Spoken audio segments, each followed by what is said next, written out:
Dobar dan i dobrodošli u našu malu kuhinju. Danas ćemo spremati kiselo mleko, pa hajde da vidimo kako mi to radimo. Mleko stavite da se kuva na srednjoj temperaturi. Na našem šporetu ima do 9, pa mi uvek stavimo na 6. Kajmak sa mleka pokupite i ostavite ga sa strane. Kada se mleko dovoljno prohladilo, znači da možete prstom da ga pipnete i da vam ne bude jako vruće, nego toplo, uzmite 1,5 čašu kisele pavlake od 20% masti i pomešajte sa prohlađenim mlekom.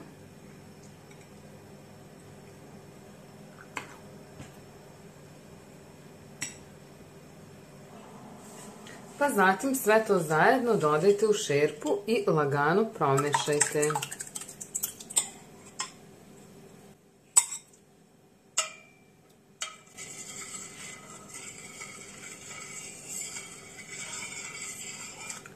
Zatim ga poklopite i ostavite na toplo 24 sata dok se ne ukiseli. I evo ga, kiselo mleko je gotovo. Prošlo je malo manje od 24 sata, možda nekih 16-17 sati i ono se jako dobro ukiselilo, ali temperature su zaista visoke i nismo hteli ni da ga ostavljamo duže.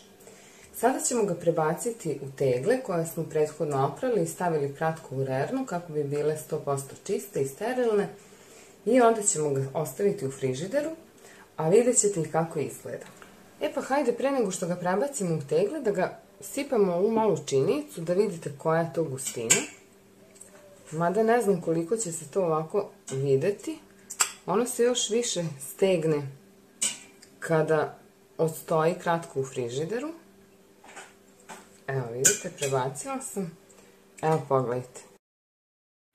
Ne znam koliko se to može videti, ali zaista je onako fino gusto, ima neku lepu gustinu i veoma je ukusno. Sada ćemo ga prebaciti u tegle i tako u teglama možete ga čuvati u frižideru verovatno vrlo dugo, ali kod nas ono zaista brzo nestane.